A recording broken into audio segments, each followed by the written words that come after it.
Boa tarde a todos, sejam bem-vindos à palestra da Abrata, Psicoeducacional. Hoje estaremos com a doutora Yara e a doutora Denise, ambas psicólogas e membros do Conselho Científico da Abrata. O nosso tema hoje é família, depressão e transtorno bipolar. Posso ajudar? Como ajudar? Eu peço que vocês anotem, foi distribuído para vocês uma folha com caneta, as perguntas. Então, durante a palestra, não são feitas perguntas que nós estamos gravando. Então, após o break, que nós vamos ter um coffee, vocês fazem as perguntas, tá bom? Aí, celular desligado, quem precisar sair pode se ausentar. Banheiros é aqui à esquerda, tanto feminino e masculino, tá bom? Boa palestra. Doutora?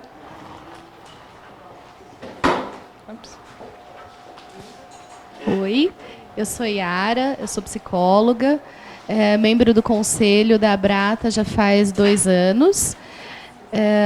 E vou começar a palestra aqui, mas antes de eu começar, deixa eu passar para a Denise, né? Eu já ia pegando para... Deixa eu ver aqui, não estou acostumada com esse microfone. Olá, tudo bom? Então, obrigada a todos por terem vindo. Eu sou a Denise, eu também sou do Conselho Científico da Abrata e coordenadora lá no HC das palestras psicoeducacionais, que é o que o Gruda faz também sobre depressão e transtorno bipolar. E a gente espera dar uma boa palestra para vocês, para ajudá-los a entender cada vez mais a importância da família. Tá bom? Obrigada. Então, vamos começar. Antes de falar sobre a família, a gente precisa falar sobre o transtorno bipolar e a depressão. Pode passar, por favor. Isso. Então, o que são os transtornos do humor? Acredito que todos vocês já sabem, até por estarem aqui, mas relembrando, transtornos do humor ou transtornos afetivos são aqueles que interferem no nosso humor, como o próprio nome diz. Então, ou nosso humor vai ficar mais exaltado ou mais deprimido, mais em baixa. Então, eles acontecem como crises únicas ou cíclicas, oscilando ao longo da vida, e esses episódios podem ser tanto de depressão quanto de mania. Então, quando é um episódio de depressão, a gente chama de depressão, como o próprio nome diz, que seria um desânimo, uma tristeza exagerada. E quando existem episódios de mania ou de euforia, a gente considera esse transtorno como o transtorno bipolar. Tá? Na depressão, então, alguns critérios que são importantes vocês saberem é que a gente precisa, para caracterizar a depressão, para não dizer que eu estou deprimido e, de repente, não é uma depressão, é uma tristeza normal do dia a dia, qual que é a grande diferença? Eu preciso ter um humor para baixo, uma tristeza, uma angústia, uma sensação de vazio, irritabilidade, um desespero, pouco ou nenhuma capacidade de sentir prazer e alegria na vida, mais esse monte de outras características. Então, essas 3, mais 5 dessas de baixo, caracterizam a depressão. Essa é a grande diferença daquela depressão que as pessoas falam no dia a dia, que, na verdade, não é depressão, é uma tristeza comum, de quando eu estou chateado por alguma coisa. Então, de repente, aconteceu alguma coisa que não foi legal na minha semana, eu estou triste por isso, eu fico matutando aquela informação. Isso é uma depressão, isso é uma tristeza comum do dia a dia, não é depressão, não é o transtorno depressivo, tá? É importante a gente fazer essa diferença, porque hoje em dia é muito corriqueiro a gente escutar por aí, hoje eu estou deprimido. Não tem hoje eu estou deprimido, ou eu tenho depressão ou eu não tenho depressão. Hoje eu estou deprimido é linguagem popular, tá? Então, já foi esse daqui? Não, desculpa. Os transtornos do humor, eles podem acontecer, como eu já falei, como episódios únicos ou bipolares. No transtorno bipolar, eu preciso ter as características da depressão, mais algumas características, que são as características de um quadro que a gente chama de mania. Mania, em linguagem médica, quer dizer euforia, quer dizer um estado de exagero.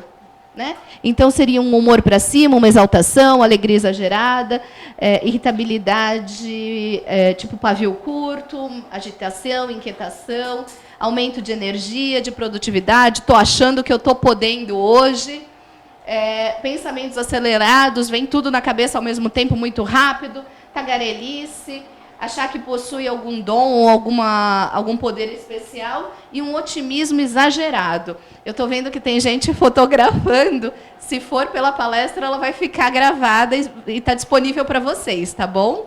Então, nem, assim, pela palestra não precisa, mas se quiserem tirar foto da apresentadora, pode. Então, vamos lá, continuando. Pode trocar. De onde vem essa tal dessa depressão ou desse transtorno bipolar? O que a gente sabe é que existem características biológicas, tá?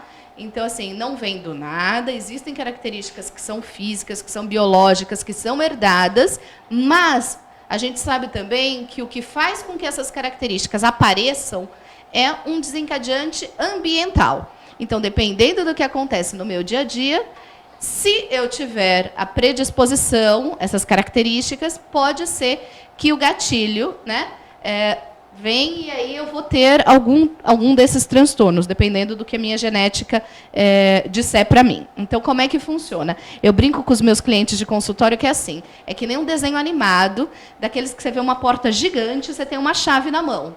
Só que essa chave, se você abrir a porta, ela vai se dissolver. E aí, depende de você abrir aquela porta ou não. Num estresse exagerado, de repente você pega aquela chave e abre a porta para ver o que tem do outro lado. Só que aí você abre a porta da depressão ou do transtorno bipolar. E a chave dissolve e essa porta não fecha mais. Então, o que acontece? Eu vou acabar tendo isso. A gente fala para o resto da vida no sentido de médico, mas não para o resto da vida no sentido de sintomas, tá? Porque eu posso controlar, vocês sabem que tem tratamento, e com tratamento a gente fica bem. O que é importante, desculpa, volta para mim, o que é muito importante que eu gostaria de frisar para vocês? Que dependendo das atividades que eu tiver no meu dia a dia, as atividades que são reforçadoras são fatores culturais que podem influenciar na aquisição e na manutenção da depressão e do transtorno bipolar. O que eu estou querendo dizer com isso? Se no meu dia a dia eu tiver coisas que o tempo todo me estimulem a manter-me na depressão ou manter-me com a condição de transtorno bipolar, eu vou continuar dessa forma. Por isso que é tão importante que a gente fala sempre, em todas as palestras, os profissionais falam de procurar um médico, de procurar um psicólogo, de fazer o tratamento adequado, para não se manter nessa condição. Porque se o ambiente for favorável a isso, se você não sair desse ambiente, você vai se manter nessa condição. Agora sim. Os transtornos do humor, e aí são dados estatísticos, só para constar, eu vou até ler aqui para vocês. Os transtornos do humor atingem mais de 20% da população em algum momento da vida. As depressões são 2 vezes mais comuns em mulheres do que homens. Iniciam-se, em geral, entre 20 e 40 anos de idade e vitimizam em torno de 16% a 18% dessas pessoas. Os transtornos do humor bipolar tipo 1 atingem igualmente 1 a 2% dos homens e mulheres, e, em geral, começam entre 15 e 30 anos de idade. E, ao redor de 5% da população pode desenvolver algum tipo, de alguma forma, o transtorno bipolar tipo 2. Tá? Que é mais comum nas mulheres. Isso. Evolução dos transtornos do humor. Então, o que acontece? As coisas começam a ficar difíceis, começa a ser mais complicado de estudar, mais complicado de trabalhar, mais complicado de conviver com as pessoas. O sofrimento começa a ficar exagerado. Além das perdas, né, que podem ocorrer, a gente pode começar com negligência física mesmo, de saúde. Isso pode vir a levar a um suicídio. Durante a mania, as pessoas se sentem tão maravilhosas, tão ótimas, tão desinibidas, tão podendo, que eu digo, que podem também ter algum problema social por conta disso. E essas atitudes tomadas durante os períodos, né, de mania podem resultar em rompimentos nas diversas áreas sociais da nossa vida. Então, para que isso tudo não aconteça, como eu falei, é importante a gente buscar conhecimento e tratamento. E como é que os profissionais de saúde eles diagnosticam a depressão, o transtorno bipolar? Acredito que tudo isso, como eu falei, vocês já têm ideia, mas vamos relembrar. Então, tem algumas frasezinhas que são frases chaves para eu saber se o que eu estou sentindo é uma depressão comum ou é uma euforia porque eu estou super contente, ou se isso eu tenho que ficar de olho porque pode ser um transtorno. Nas 2 últimas semanas, você já se sentiu particularmente triste, desanimado, deprimido durante a maior parte do dia, quase todos os dias? Essa é uma pergunta que os médicos fazem para a gente diagnosticar. Nessas últimas 2 semanas, você teve quase o tempo todo o sentimento de não ter mais gosto por nada, de estar meio perdido, de não sentir prazer pelas coisas? Para a questão da mania, como é que se pergunta? Você é excessivamente animado, exaltado, eufórico, tem uma alegria que é fora do comum, é exagerada em relação à alegria dos outros?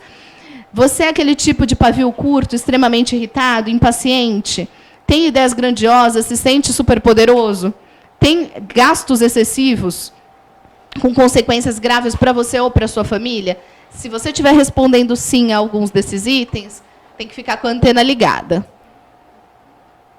E aí, agora sim que a gente, de fato, inicia a nossa palestra, alguns tratamentos, né? É importante ter o tratamento medicamentoso. Hoje, a gente entende que as terapias que são mais eficazes para os transtornos do humor são as terapias comportamentais e cognitivo-comportamentais. Eletroconvulsoterapia também é indicado, existe toda uma questão, mas, em alguns casos, é importante, é indicado. Os aspectos psicoeducacionais, que são essas palestras que vocês vêm assistindo, a busca do conhecimento, o ir lá no Google e clicar depressão, transtorno do humor, e, lógico, dependendo da fonte, não olhar, mas, na maioria delas, buscar isso. E o que é o nosso tema da palestra de hoje, a família, que é muito importante no tratamento. E quando a gente fala família aqui, a gente não está falando pai e a mãe, não. A gente está falando da família como um todo. Aqueles amigos muito próximos também são considerados família na nossa palestra e no tratamento. Então, vamos lá. Então, família. Posso ajudar? Como lidar? A família é peça-chave no processo de mudança e melhora da qualidade de vida de todos. Tanto aqui a gente falando sobre os transtornos do humor, quanto outros transtornos que também existem. Então, a família pode desenvolver um bom sistema de suporte para essas pessoas que têm essas dificuldades. Como? Elas podem fazer companhia e ajudar, elas podem dar assistência à pessoa para reduzir a recorrência de quadros, tanto de depressão quanto de mania. Elas podem, dependendo da ocasião, estarem mais próximas ou mais distantes. Então, de repente, eu tenho aquele amigo, que é um amigo que eu não converso muito com ele, mas é um amigo que, quando eu preciso, quando eu estou lá para baixo, uma palavra faz toda a diferença. Então, se esse amigo estiver com você nesses momentos, se você puder ligar para ele puder conversar com você, vai fazer diferença para a sua melhora, para o seu tratamento. Colegas de trabalho, grupos de apoio de pessoas que estão na mesma situação. E aí, mais para frente, a gente vai falar, inclusive, dos grupos de apoio da Abrata. E um bom relacionamento com o seu médico e com a equipe médica. Então, as famílias, na verdade, elas diferem na quantidade e na forma de apoio. Então, vai depender de cada membro dessa família, a forma como ele vai te ajudar. Mas é importante que eles conheçam o que você tem, é importante que eles saibam conversar, ponderar, para poderem te ajudar da melhor forma. E aí, dependendo desse seu familiar, às vezes, do momento de euforia, com um que eu vou me juntar, né, vou conversar com ele um pouquinho mais, ou pedir auxílio. No momento de depressão, talvez seja com outro. É importante a gente ter uma rede de relacionamentos, para não ficar focado numa pessoa só. Porque, às vezes, essa pessoa sozinha ela não consegue te ajudar nos diversos momentos do seu problema. Como eu falei, depende da gravidade, de quem é essa pessoa. Enfim, já falei tudo isso. Então, é importante a gente reconhecer quais os sinais, o que muda no meu organismo, é importante o familiar também perceber o que muda nessa pessoa, nesse meu familiar, que faz com que ele te dê dicas de que aquilo está começando a virar uma depressão ou uma fase depressiva, ou de mania. Então, o nosso corpo ele traz alertas para a gente. Né? Em determinado momento, eu fujo do meu padrão. Eu fujo do meu padrão indiferentemente de ser para cima ou para baixo, tá? Indiferente de ser uma euforia ou uma depressão, mas, às vezes, eu começo a ter comportamentos que não são o meu jeitão de ser.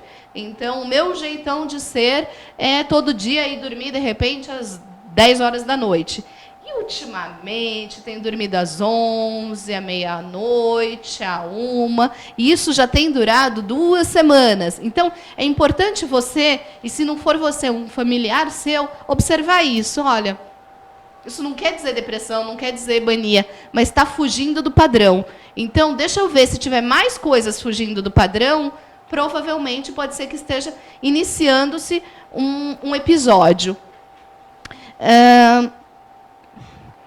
Perceber tudo isso pode prevenir que esse episódio venha, ou, se não prevenir, pelo menos ele pode minimizar aquele episódio, ele não vem tão forte. Porque eu já tenho consciência de que vai acontecer, eu já trabalho antes para que, se vier, não venha de uma forma tão forte para mim, tão agressiva. Como é que eu faço isso?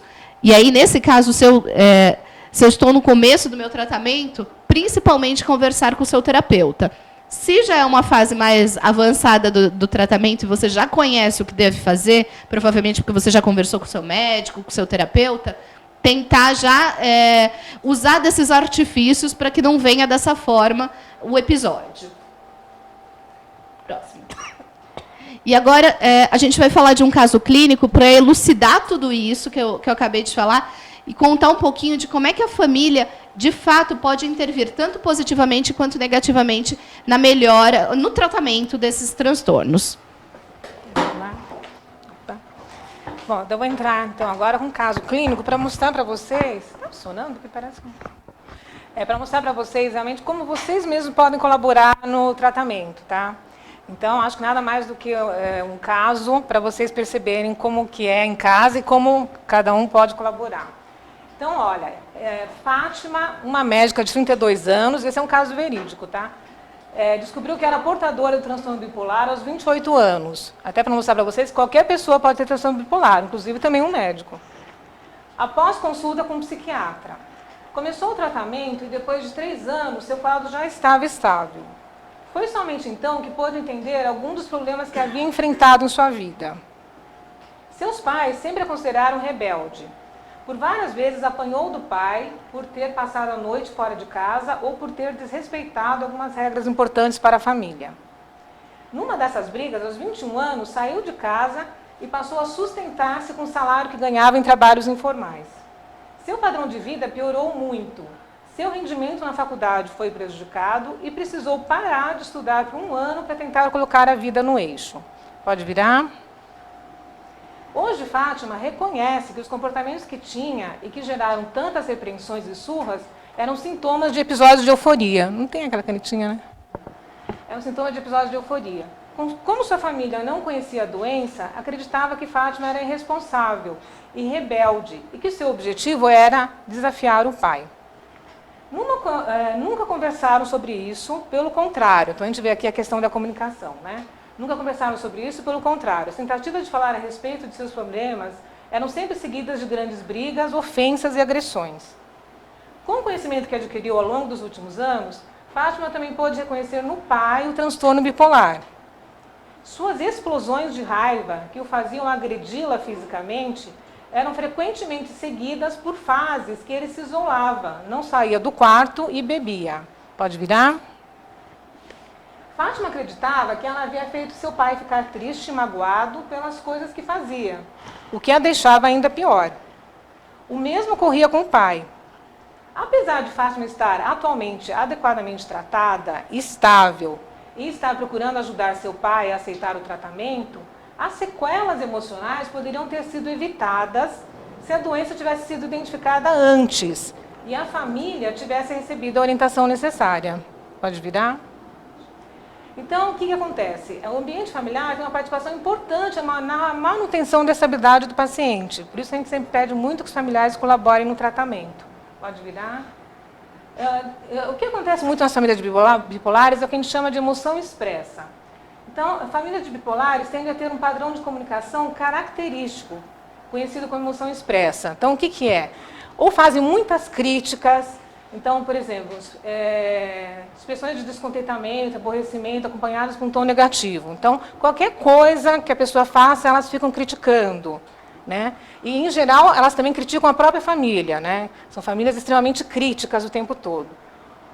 E, às vezes, ainda é pior ainda, elas são hostis, tem a questão da hostilidade. Então, tem expressões indicando rejeição à pessoa do paciente. Quer dizer, como se não bastasse criticar, no caso, por ele ter um transtorno bipolar, ainda critica a pessoa. Então, não separa o que é a doença do que é a pessoa. Porque uma coisa é ter transtorno bipolar, outra coisa é, eu tenho o meu jeito e eu sou uma pessoa também da família. Então, é muito comum a gente ver, e a gente ouve no consultório, né, reclamações do tipo, a família vira e fala, sua opinião não vale nada, você é bipolar. Você nada é a mesma coisa, você é bipolar. Né? Quer dizer, isso é preconceito. Então, é pior até do que a crítica, já é uma hostilidade mesmo. Né?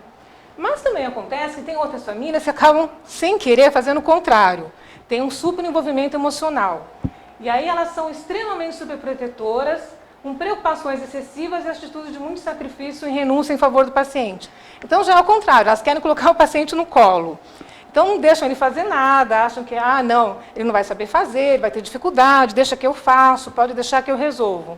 Isso também não é bom, porque ele também tem que se sentir útil, né? Tem que sentir que ele tem também capacidade, que ele também pode fazer as coisas no dia a dia em casa e ajudar a família.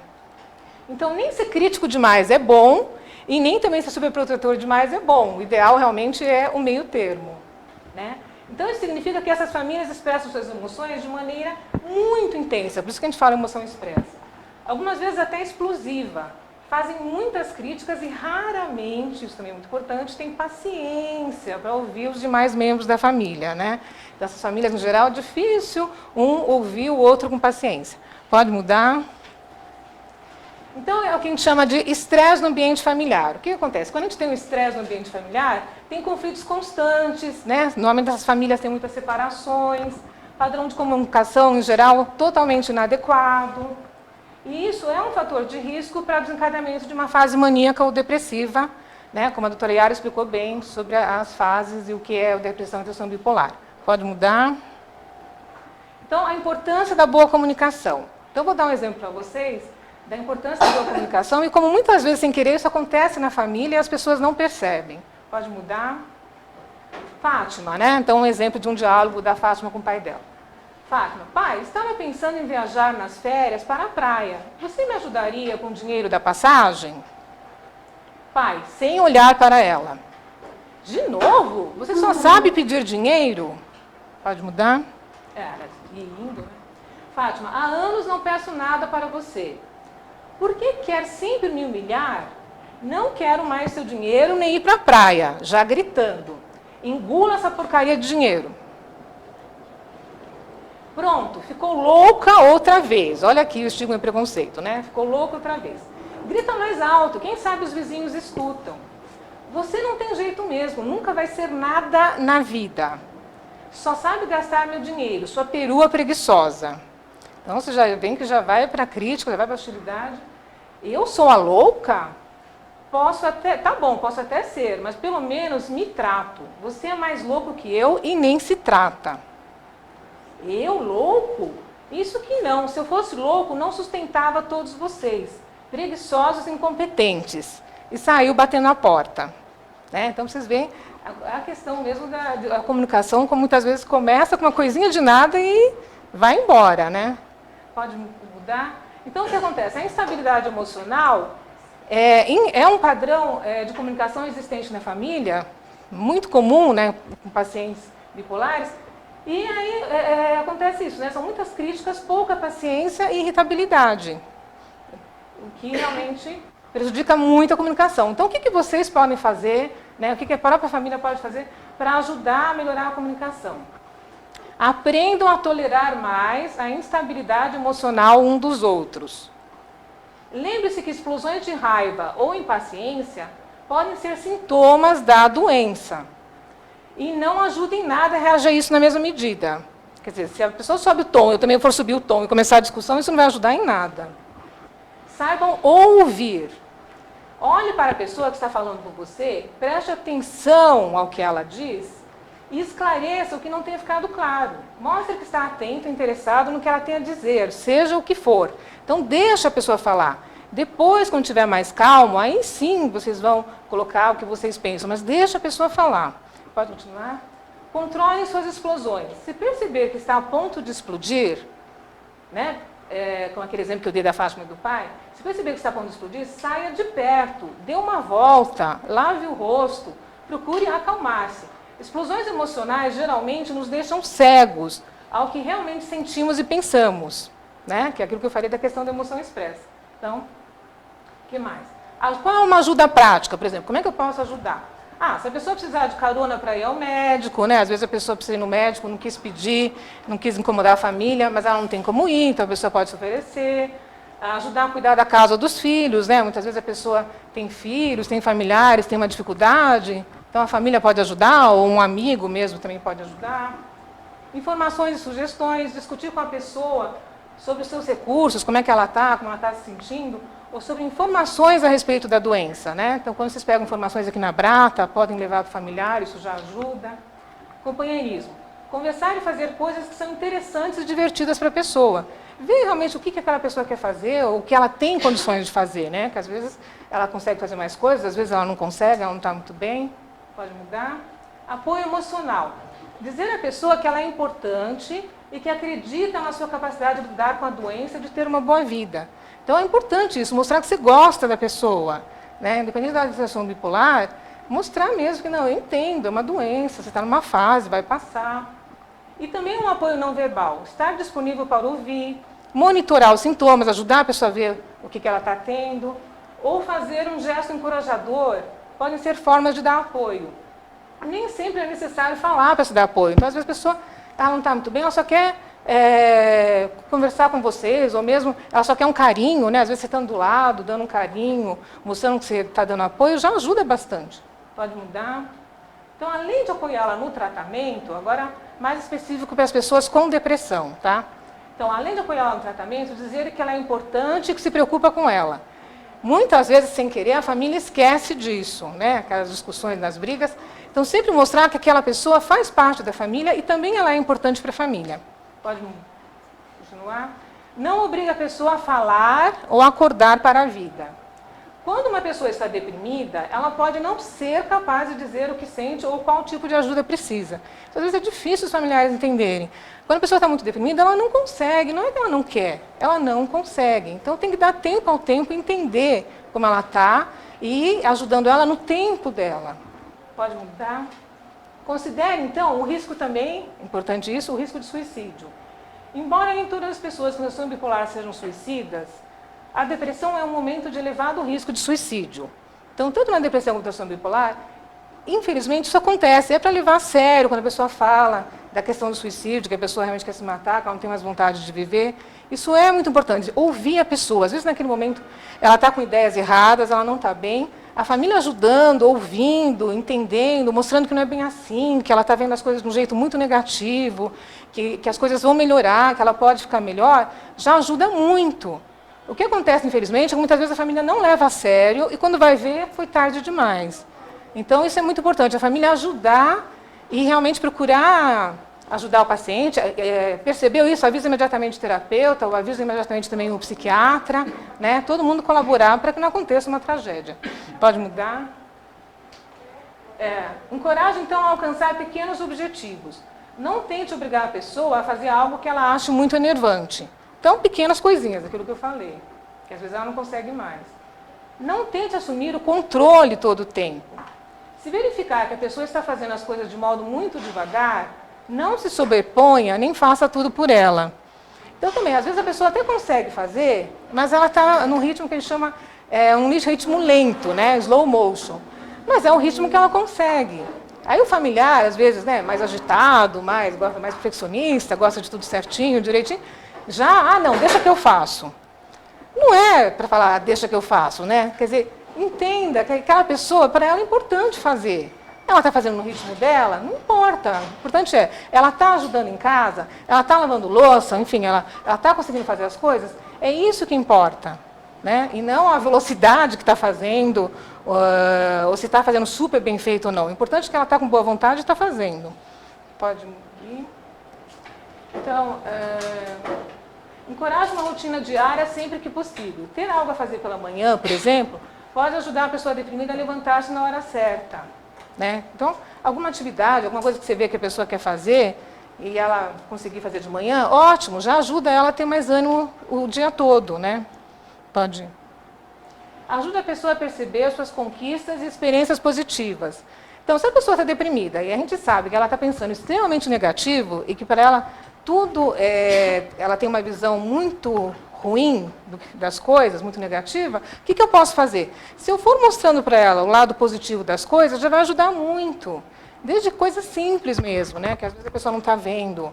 Então, frases positivas mesmo, que está um dia bonito, ou que tem, olha só como está florido, olha só essa árvore. Pequenas coisinhas para ajudar a pessoa a sair dessa visão negativa que ela está e começar a ver que existem coisas boas que estão acontecendo na vida, no dia a dia, né? Então, ajuda a pessoa a perceber suas conquistas e experiências positivas, ajuda a pessoa a procurar tratamento. Encoraje a pessoa a contatar um médico ou psicólogo.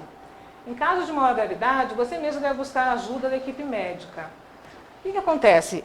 Às vezes a própria pessoa não vê que ela precisa de tratamento. Então, o ideal se ela vê que precisa de tratamento e ela mesma falar para a família, ou ela mesma for procurar um médico ou psicólogo, ótimo. Mas, às vezes, a pessoa não está vendo que ela está mal. Ela não acha que está mal.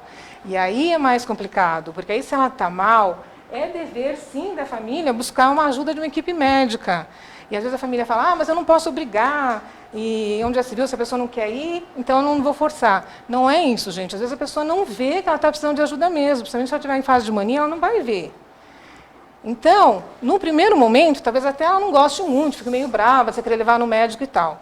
Mas a gente que trabalha com isso, a gente vê o seguinte, depois que a pessoa está melhor, ela agradece. Ela fala, que bom que vocês me levaram, de fato eu não estava bem, estava fazendo muita besteira, realmente eu não estava percebendo. Então, passando a fase mais difícil, depois que ela faz o tratamento, ela vê realmente que ela estava mal e agradece a família por ter ajudado. Tenha em mente que aquilo que conforta uma pessoa não é necessariamente que conforta a outra. Também muitas vezes é difícil isso. A família acha que tem que fazer uma coisa, quer forçar a fazer, e para aquela pessoa aquilo não ajuda, né? Não é uma coisa que para ela seja boa. Ajude a resolver a dificuldade de se lembrar de tomar a medicação. Muitas vezes até tomar a medicação é difícil, sim. E as pessoas às vezes não entendem e falam, é frescura. Imagina, não tem capacidade de tomar a medicação? Gente, quando a gente não está bem, não dá. A pessoa tem dificuldade mesmo. Então, poxa, se eu posso ajudar numa coisa simples dessa, como tomar medicação, às vezes, por exemplo, os pacientes se atrapalham, se vocês colocarem naquelas caixinhas, divididos os dias, segunda, terça, quarta, quinta, é uma organizaçãozinha que já ajuda a pessoa a não se atrapalhar e tomar direito à medicação. Encoraje a pessoa a falar abertamente sobre a medicação com o médico. Também, né? Quantas vezes a pessoa quer perguntar uma série de coisas para o médico, mas fica sem jeito, fica com medo, e acha que, não, é ele que sabe, não vou incomodar. Não, gente, o médico está lá justamente para ajudar vocês. Então, quanto mais vocês tirarem as dúvidas, anota no papelzinho antes de ir no médico, perguntar o que vocês têm dúvida, o que você não sabe do remédio, o que você quer entender, quais são os efeitos colaterais, se realmente esse remédio dá ou não esses efeitos colaterais, melhor, porque aí vocês vão entender melhor como é que é a medicação e vão tomar mais adequadamente. Então, é ao contrário, vocês são responsáveis pelo tratamento de vocês. Então, podem sim perguntar para o médico. Ajude a pessoa a identificar os fatores desencadeadores de novos episódios. Falar com a pessoa sobre o que você e ela acham que desencadeia a doença e avaliar como foi a influência desses fatores nos episódios anteriores.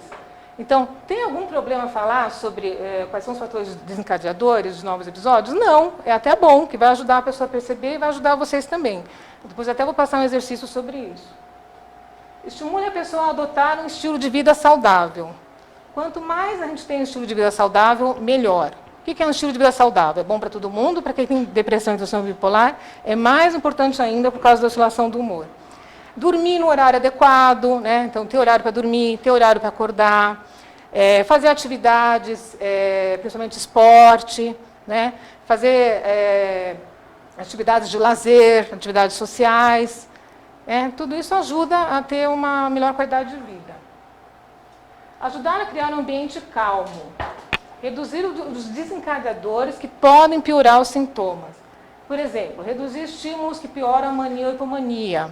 Então, em geral, barulho, desorganização, brigas, como já mostrei para vocês, estresse no dia a dia, atrapalha sim e acaba prejudicando. Agora já então dando dicas para as pessoas que estão em mania. Então, antes eu estava dando mais para depressão, agora mais para mania. Vocês vão ver que tem algumas pequenas diferenças. Não acredite que tem de participar dos inúmeros projetos e objetivos da pessoa. Então, tenha cuidado para não ser arrastado pelo humor maníaco da pessoa. Então, a pessoa, quando ela está em mania, ela tem vários projetos, ela quer fazer várias coisas ao mesmo tempo, ela está extremamente acelerada e ela acha que pode dar conta de todos esses projetos. Não, ela não vai dar conta de todos esses projetos. E aí é importante mostrar isso para ela, falar, olha, bacana que você está tendo projetos, novas ideias, mas vamos com calma, vamos sentar, colocar no papel, ver o que dá para fazer, o que não dá para fazer, né? Ajudar ela a dar uma acalmada e perceber o que realmente é possível ser feito e o que não é. Considere a diária discussão, né? Aquilo que eu já falei anteriormente. Se a pessoa começar a discutir, tente não se envolver. Pessoas com humor elevado são vulneráveis e sensíveis. Apesar de sua confiança aparente, tendem a ofender-se facilmente.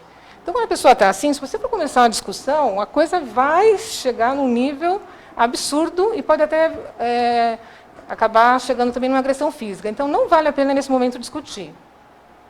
Estabeleça limites para determinados comportamentos. Se o comportamento da pessoa é muito arriscado ou abusivo, pode ser necessário estabelecer limites para o seu comportamento. Então, também isso é importante, a família às vezes fica meio sem jeito, mas se a pessoa está chegando a um limite que é muito prejudicial para ela, é importante a família mostrar. Então, por exemplo, tem muitos pacientes que chegam a gastos excessivos, começam a gastar absurdamente o que tem e o que não tem. E não percebe, acha que não, que ela pode comprar, que ela pode gastar absurdamente. Outros pacientes acabam tendo nessa fase de mania, muita libido, né? Então, sexualmente, acabam fazendo muitas loucuras, tendo muitos parceiros, nem conhece direito a pessoa e já sai na rua e acaba tendo muitos casos. Então, é importante a família colocar limites e mostrar, falar, não, olha, vamos tomar cuidado, você não está bem, não é legal o que você está fazendo, você está prejudicando a sua própria saúde, para você mesmo não é bom, né? Ou você está gastando demais. Ponham-se em limites, nessas horas é importante. Então, agora a Yara vai falar mais um pouquinho sobre a família. Tá bom. Resumindo tudo isso, assim, a gente precisa ajudar. A família está aí para ajudar o paciente com as dificuldades diversas que ele tem.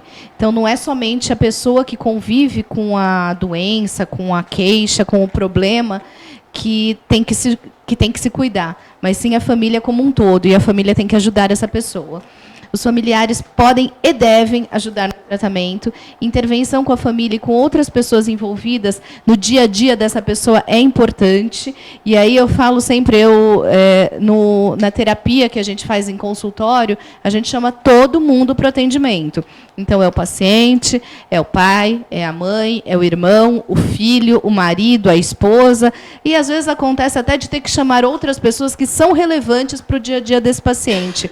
Eu falo sempre que eu tinha um paciente que, naquele momento, a pessoa mais importante para o tratamento dele era o personal. E, então, o personal foi para o atendimento, né, para ajudar a melhorar a qualidade de vida dessa pessoa. Então, assim, a gente tem que ver quem que é relevante naquele momento para aquela pessoa e trazer essas pessoas para apoiar o tratamento. Porque, dependendo desse apoio, que o tratamento vai dar certo ou não. Eu sou terapeuta, a Denise também. Como terapeuta, a gente pode fazer muita coisa pelos nossos pacientes, mas é óbvio que tudo que a gente pode fazer pode ser muito melhorado, então pode ter muito mais agilidade no tratamento e pode ter muito mais consequências positivas para o nosso paciente se tiver um entorno familiar, um entorno social adequado. E esse entorno principal é a família. E é importante procurar orientação familiar. Quando a gente fala de orientação familiar, a gente está falando de orientação para a família em relação ao problema daquele paciente. Mas, além disso, a família também, por conta da doença, dos problemas, ela pode estar fragilizada. E, nesses momentos, vale a pena também a família fazer uma terapia. Então, não seria uma orientação para aquele caso, e sim uma terapia de família mesmo. Mas, claro que caso a caso, não é todo mundo que precisa de terapia de família. Então, os familiares são coadjuvantes nesse tratamento, eles precisam estar lá do lado, eles precisam dar apoio. Sempre que solicitado, a gente pede que vocês vocês familiares, participem das consultas médicas, psicológicas, dos tratamentos em geral, participem da vida, do dia a dia dessa pessoa. Então, se é um estudante, vamos lá, não está dando certo da escola, vamos ver o que está acontecendo, vamos conversar com a coordenadora, com a professora responsável. No trabalho, vocês não vão lá falar com o chefe da pessoa de forma alguma, mas vocês podem ajudar discutindo em casa como é que está sendo no trabalho, o que eu posso fazer para te ajudar. Me conta um pouquinho mais dessa sua dificuldade, porque às vezes a dificuldade, teoricamente, seria pequena, mas que para aquela pessoa ela está tomando uma proporção maior. E às vezes uma conversa já resolve isso. Aí vem assim, nossa, é mesmo, não tinha pensado nisso. E esses não tinha pensado podem ajudar muito. Então, isso, orientação de família. Então, terapia em família, na terapia de família, a família pode precisar... a família também pode precisar dessa terapia. E como é que funcionaria? Né? Primeiro, porque o distúrbio pode afetar a todos que convivem diretamente com o paciente. E, segundo, porque essa família também precisa ser orientada de como lidar com o dia a dia com essa pessoa que está com aquele problema. A terapia familiar consiste em uma abordagem terapêutica onde todos os indivíduos participam na sessão. A família funciona como um todo, onde as pessoas interagem umas com as outras e influenciam essas relações em apoio mútuo. Para vocês entenderem um pouquinho por que a gente fala de terapia de família. Quando vem uma pessoa para um atendimento familiar, a gente discute um pouquinho com aquela pessoa, um pouquinho com o grupo familiar como um todo, um pouquinho separado cada um do grupo familiar. Então, a terapia de família, ela busca entender um pouquinho das orientações. O que está acontecendo? Por que eu consigo conversar mais com a minha mãe sobre algumas coisas, mas não consigo conversar com o meu pai? Por que com o meu pai funciona melhor tais coisas e não com o meu irmão? Isso tudo vai sendo trabalhado para que cada um sirva como um tipo de apoio. E isso não sobrecarregue também os familiares, porque, às vezes, aquele paciente tem um familiar de apoio e o resto da família não. Porque, por todos os motivos que a Denise já explicou para vocês. Às vezes, não lida bem, não entende o problema. Então, a gente precisa que todos se dividam um pouquinho na tarefa, porque, quando é um só, aquele um fica sobrecarregado. E, às vezes, por mais que ele tente ajudar, no fim das contas, às vezes, ele até acaba atrapalhando, porque ele já está cansado do peso dele, mais o do... Porque todo mundo tem as suas coisas no seu dia a dia. Todo mundo tem estresse. Todo mundo carrega um saquinho de estresse nas costas. E aí, carregar o seu mais do seu familiar fica difícil. Por isso que a gente tem que dividir isso. Porque quando a gente divide, o saquinho não pesa tanto. Ele fica mais leve. E aí, trazendo um pouquinho a importância do grupo de apoio. E aí, falando especificamente da Brata, a Brata tem grupos de apoio tanto para portadores quanto para familiares, e a gente acredita, como terapeutas, que isso é muito importante para a família como um todo, tanto para o portador quanto para aquele que está vendo aquela pessoa com aquele problema e que, às vezes, não está sabendo lidar com aquilo. Então, necessidade de se reunirem em apoio mútuo, o grupo de família serve para uma ampliação da visão sobre o problema e uma colaboração no tratamento. Nos grupos, existe um incentivo muito grande à mudança de hábitos familiares. Isso não é o principal objetivo do grupo, mas é o que acaba acontecendo. E a gente acredita que isso melhora, né? As melhoras dependem de mudanças profundas na família, e participar do grupo já é um tipo de vontade, de querer mudar. Nenhuma mudança pode ser feita na base da força, e aí no grupo também isso é discutido e conversado, de como é que eu consegui, como é que você conseguiu. E as dicas são sempre nada na base da força, nem na ameaça, muito menos na violência. É importante que as mudanças sejam gradativas. Tudo que muda muito rápido não se sedimenta. Então, a gente precisa mudar aos poucos para ir sedimentando essa mudança e isso se tornar um novo hábito de vida. É importante atentar-se para todo e qualquer progresso. Eu tenho uma expressão que aconteceu, que não tem nada a ver com transtorno bipolar, mas era de uma criança que tinha muita dificuldade em pôr o sapatinho dela. E aí, um dia, enfim, ela conseguiu, deu o lacinho, né, no sapato, e ao invés dos pais falarem, nossa, parabéns, que legal que você conseguiu, eles olharam para a criança e falaram, mas as meias não é o par, você pôs as meias errado. Então, a gente tem que tomar muito cuidado, porque, às vezes, a gente faz isso sem querer. né? Ao invés de olhar para aquela, né? Aquele comportamento que para aquela pessoa era muito difícil. É verdade que todo mundo aqui põe sapato e todo mundo consegue pôr com tranquilidade. Mas para aquela criancinha, pôr o sapato era muito difícil. E naquele momento precisava de um parabéns de que eu consegui amarrar o lacinho do meu sapato. E ao invés disso, o que ela recebe? Agora vamos lá, né? Você amarrou o sapato, uma meia. Né? Então tem que tomar muito cuidado, porque às vezes a gente acaba fazendo isso no nosso dia a dia. Então, sempre foco nas melhoras e participação de todos nessas melhoras. Né? Tentar sempre estar de olho para poder ajudar cada vez mais e sempre observar tudo isso para reforçando cada vez mais as qualidades, os pontos positivos. O cuidador também precisa de cuidado. E agora a Denise vai contar para vocês um pouquinho de algumas estratégias que a gente pode utilizar para que isso dê certo. Então, vamos lá, né? Quais são as estratégias para lidar com o estresse? A ideia justamente é isso, não só falar de família, de falar o que tem que fazer, mas dar exemplos, para vocês entenderem, tá, então como é que eu faço? Então, vamos ver como vocês fazem para colaborar. Então, estratégias que ajudam a lidar com o estresse. Divida ou delegue determinadas tarefas. Então, o cuidador, ele precisa também se cuidar e ele tem que ter claro, que às vezes ele não percebe, que às vezes ele pega tudo para si, né? Ele quer resolver todos os problemas, principalmente uma mãe faz muito isso, né? Com os filhos de maneira geral, mas no caso de alguém que tem uma doença, uma depressão bipolar, ela tende a fazer mais ainda. Então, não, você tem que dividir, tem que delegar, porque chega uma hora que você não consegue mais fazer, e aí você vai ficar super estressada e vai descontar tudo isso na família, e aí vai ficar pior. Frequente grupos de apoio ao portador de transtorno bipolar. Então, é o que a Yara falou, e a gente acha maravilhoso o trabalho da Abrata, justamente, porque ajuda muito. O grupo de apoio, vocês dividem com outras pessoas, vocês têm informações, um pode colaborar com o outro, né, dá até ideia de como fez para lidar com certas situações. Então, sempre é importante o grupo de apoio. Reponha as energias. Arranje um tempo para fazer coisas que relaxem e lhe deem prazer.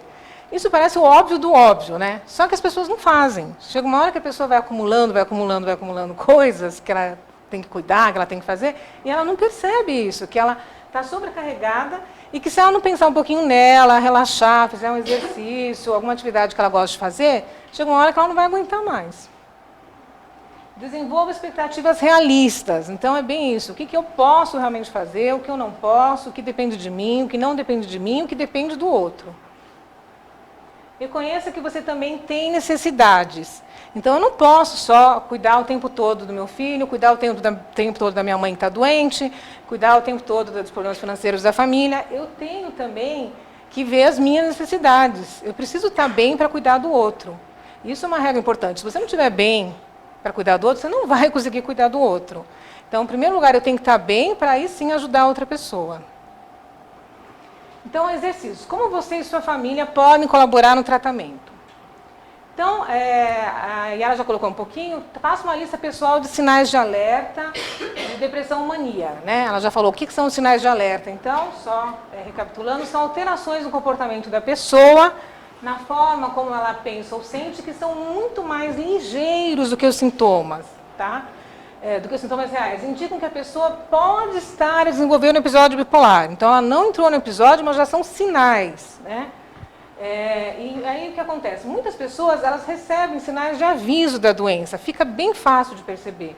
Você pode ter os seus próprios sinais individuais. E perceber esses sinais, prevenindo, assim, a ocorrência de um novo episódio. Então, cada pessoa tem os seus sinais, porque cada pessoa sabe perceber quando ela está entrando numa depressão, quando ela está entrando num transtorno bipolar. Então, por exemplo, descreva mudanças em sua atividade e energia quando está começando a ficar deprimido. Então, o que a pessoa mesmo vai percebendo? Nossa, eu estou percebendo que estou ficando mais moroso, mais devagar, né? Já estou com mais dificuldade de fazer as coisas. Começo a afastar das pessoas. Opa, antes eu tinha amigos, gostava de sair, já não quero mais sair, já não quero ver ninguém. Não atende mais os telefonemas. Conversa mais devagar do que normalmente. A pessoa antes conversava bastante, né? E ela começa a falar bem mais devagar, com mais dificuldade, faz menos coisas do que habitualmente fazia. Então, antes ela fazia as tarefas dela numa boa, não consegue mais fazer as tarefas. Vejam que a pessoa vai percebendo, ela fala, nossa, não estou bem, realmente eu consegui fazer certas coisas que agora eu não consigo mais. Então, dá sim para perceber. Sente-se mais cansado do que de costume. Tem dores físicas, extremamente comum, começa a reclamar de muito mais dores físicas quando começa a entrar em depressão. Tem pouco ou nenhum desejo sexual, né? Vai diminuindo a libido. Então, o que mais? Descreva mudanças também no padrão de sono, muito comum, mudança no padrão de sono quando está começando a ficar deprimido e também na fase de mania, só que são algumas mudanças diferentes. Sente necessidade de dormir mais do que habitualmente. Dorme 2 ou mais horas do que usualmente. Levanta-se no meio da noite, isso também acontece na depressão e pode acontecer também na mania. Demora para conseguir dormir. Não consegue ter um sono reparador, né? A pessoa dorme e fala, nossa, dormi horas, parece que eu não dormi nada. Então, é assim, quando eu falo de descrever a mudança, é assim, vocês mesmos vão anotando no papel, e aí vai percebendo, falando, nossa, é verdade, eu normalmente sou assim, agora eu estou vendo que eu estou desse outro jeito. Opa, então isso já é um alerta, eu preciso avisar a minha terapeuta, eu preciso avisar o meu médico, e pedir também para a minha família me ajudar. Né? Então, tanto o paciente pode ver como a família. Descreva mudanças nos seus pensamentos e na percepção. Também muda muito os pensamentos. Né? Então, os pensamentos vão ficando mais lentos. Percebo que esqueço das coisas. A pessoa não só o pensamento vai ficando mais lento, como ela vai esquecendo, sim, das coisas. Fica remoendo pensamentos de coisas que já passaram. Então, uma série de coisas do passado fica voltando na cabeça e ela fica remoendo isso. Não consegue mais se interessar por nada. Não consegue tomar decisões, não se concentra, não acredita mais na capacidade dela de fazer as coisas e ela mesma fica se criticando o tempo todo. Faça uma lista também de adjetivos descrevendo como está o seu humor. Então, eu estou triste ou eu estou muito triste, isso também já dá para perceber, né? O quanto a pessoa está bem ou o quanto a pessoa realmente está mal. Estou triste ou muito triste, estou ansioso ou extremamente ansioso, estou irritado ou estou extremamente irritado. Percebo que eu estou arredio, estou agressivo, estou amedrontado, né? Estou com medo de fazer as coisas. Muitas vezes a pessoa fala até que ela entra em pânico, não consegue mais sair de casa. Descreva qualquer coisa. Vejam que aí, até para mostrar para vocês, que qualquer coisa, às vezes pode ser uma coisinha de nada, já pode ser um sinal. Descreva qualquer coisa que pareça diferente quando você percebe que está ficando deprimido, em que contexto. Então, qualquer mudança, evento ou circunstância. Por exemplo, começa a ter conflito ou dificuldade de relacionamento no trabalho. Antes ela estava bem no trabalho, agora ela começa a perceber que ou ela não consegue fazer as coisas, ou às vezes ela começa a discutir. Conflito ou dificuldade no relacionamento amoroso. Né? Também começa a ter mais conflitos no relacionamento. Começar a terminar no relacionamento. Né? Qualquer coisinha ela já acha que é motivo a terminar. Conflitos familiares, mudança nas condições financeiras, aquilo que eu falei muitas vezes, né? Começa a ter gastos, dívidas. Luto, às vezes por causa de um luto, da perda de um ente querido ou de algo importante, a pessoa pode sim começar a entrar numa fase depressiva, é importante perceber. Isso então é na fase depressiva. Na fase de mania, só para vocês terem ideia, como muda um pouquinho. Então a mesma coisa, né? Vocês vão fazer a mesma coisa, só que agora nessa outra fase, por exemplo. Então, descreva mudanças nas suas atividades e energia. Então aqui, o que acaba acontecendo? Alguém do seu convívio, em geral você também, mas é mais difícil. Normalmente alguém do seu convívio nota que suas atitudes mudaram de maneira drástica. Então você começa a iniciar vários projetos, como eu já falei anteriormente, vários projetos ou várias tarefas ao mesmo tempo e não consegue terminá-las. Você vê isso, você começa a querer fazer várias coisas, várias tarefas, vai se animando, mas nunca termina. Não consegue terminar uma, já começa a outra. Liga para muitas pessoas, começa a ligar para um monte de gente, que às vezes você nem lembra mais direito quem é, mas você fica com vontade e quer ligar para todo mundo. Faz muitos amigos novos rapidamente, às vezes nem conhece direito a pessoa, já traz uma pessoa estranha para dentro de casa. Fala mais do que o habitual, né? O que a gente chama de tagarelice, começa a falar muito rápido. Conversa mais e cada vez mais rápido, e as pessoas não conseguem mais nem entender o que você está falando, sendo que, veja, normalmente você não é assim. Então aí você percebe o que é da personalidade e o que é da doença. Eu normalmente não falo desse jeito. Quando eu estou entrando numa fase de hipomania ou mania, eu começo a acelerar e começo a falar muito rápido. Começa a criticar muitas outras pessoas, gasta exageradamente, né? Tem muito desejo sexual aumentado, sente que está ligado no 220, a pessoa fala mesmo, olha, eu não consigo nem sentar para ver televisão, eu não consigo ficar parado, eu não consigo ler um livro, eu estou tão agitado que eu vou sentar para tentar focar, ver um programa de televisão e não consigo. O que mais? Então, olha, como aqui é importante. Às vezes é um detalhezinho, tem uma paciente que ela percebe por esse detalhe, às vezes é um detalhezinho, a pessoa começa a mudar a cor do cabelo, sendo que normalmente ela usa o cabelo mais natural, ela é mais clássica. E aí o que ela começa a fazer? Ela muda a cor do cabelo, ela começa a usar roupas mais sedutoras do que habitualmente. Em geral, ela não gosta de se vestir assim. Usa mais maquiagem, começa a usar muita maquiagem. E aí essa paciente aprendeu a perceber e ela mesma já fala, olha, estou percebendo que estou entrando em mania. Aí ela já me avisa, a gente já avisa o psiquiatra, ela já sabe que quando ela começa a fazer isso, não é o normal dela. Homens, principalmente, por exemplo, dirigem com imprudência, né? Começa a dirigir de um jeito absurdo, faz apostas valendo dinheiro, passa a frequentar lugares que normalmente não frequentaria, né? O que mais? Mudanças, então, no padrão de sono também, só que aí já são mudanças ao contrário da depressão. Então, não sente necessidade de dormir, né? Não sente cansaço no dia seguinte. Dorme menos que o habitual. Fica acordada até tarde da noite, e aí muitas vezes, como ela fica acordada à noite, acaba querendo cochilar durante o dia. O que é pior, porque aí depois não tem sono à noite. Levanta-se 2 ou mais horas mais cedo que normalmente. Acorda muitas vezes durante a noite. E o que é mais comum, considera uma perda de tempo dormir. Então a pessoa acha que ela não precisa mais dormir, isso é perda de tempo, e a gente ouve muito no consultório as mulheres falando assim que de madrugada elas estão limpando azulejo. Ah, é ótimo, já que eu não consigo dormir, eu já aproveitei, já limpei toda a minha casa, já limpei o azulejo, já limpei tudo e mais um pouco. Quer dizer, né, acaba trocando até o horário de fazer as coisas. Descreva qualquer coisa que pareça diferente quando você percebe que está entrando em mania, em que contexto. Isso também, a mesma coisa que eu falei para a depressão. Qualquer coisa já pode ser um sinal? Pode. Aumento de distribuições no trabalho. Mudanças no horário do trabalho. Então a pessoa começa a querer pegar todos os trabalhos para ela, né? Ela está trabalhando, ela fala para o chefe que tudo ela dá conta e tudo ela quer pegar para ela fazer. Viagens e mudanças no fuso horário devido à viagem. Isso acaba atrapalhando muito, mas a pessoa acha que ela não precisa mais dormir, então ela pode fazer várias coisas. Relacionamento amoroso conflituoso. Começar ou terminar o relacionamento. Também entra conflitos familiares e mudanças na condição financeira. Aquilo que eu falei, a pessoa gasta absurdamente. Pode mudar. E aí, resumindo, então é isso. Então, descreva uma mudança do seu pensamento de percepção, né? Como vocês viram na depressão, aqui os pensamentos ficam mais acelerados, tem mais ideias e planos e sente... Todos os sentidos também ficam mais apurados. Em geral, ela até percebe mais os sons, ela consegue perceber mais as cores e até o cheiro acaba ficando mais intenso para quem está em mania. E fazer uma lista de adjetivos descrevendo como está o seu humor. Se o seu humor está mais elevado, se você também está mais ansioso, se você está mais irritado. Enfim, basicamente é isso, né? Então, quais são os eventos desencadeadores dos sintomas? São fatores de tensão que aumentam o risco. Então, são acontecimentos de vida positivos ou negativos, podem realmente já gerar grande tensão. Para essas pessoas que têm oscilação de humor, tanto notícias boas como notícias ruins, muitas vezes causam realmente estresse.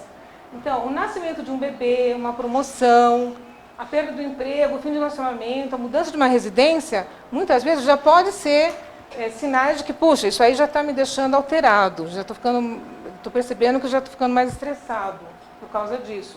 Ruptura de padrões de sono.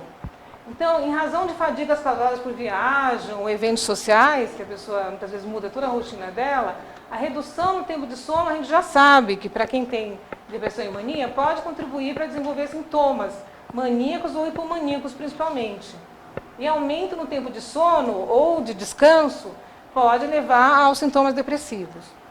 Ruptura da rotina. Então, o que eu falei anteriormente, tem que ter um plano estruturado, hora certa para se deitar, para acordar, fazer sempre atividades regulares e contatos sociais, né, lazer, amigos, sempre vai ajudar a manter, pode ajudar a manter tanto os padrões de sono quanto os níveis habituais de energia. Então, sempre é importante. Então, agora a gente vai passar um exercício para a família, mas eu acho que para vocês é melhor, então, depois do intervalo, né? E aí eu vou pedir para pegarem papel e caneta. E vocês fazerem isso aqui, olha. Como eu posso contribuir para melhorar a comunicação e diminuir o estresse da minha família? Então, eu quero que vocês anotem, pensem um pouquinho e anotem como vocês acham que pode colaborar, tá? Para melhorar a comunicação na família. Vocês preferem fazer agora ou depois do coffee break? Depois? Então, tá bom, imaginei. Segue, termina. Ah, tá. Então, pode passar, então, depois a gente faz esse exercício? Então, vai. Não, só para mostrar para vocês as nossas dicas, né? Quais são os livros então, que a gente utilizou. E a gente tem alguns livros recomendados e alguns sites também que são muito bons para vocês terem ideia. Acho que a apresentação está disponível para vocês via YouTube. É no mesmo dia ou deve Não. ter? Não sei. Só chega mais para cá. Ops. Passa para o próximo, por favor. E a gente queria fazer um pedido também. Primeiro, agradecer, né?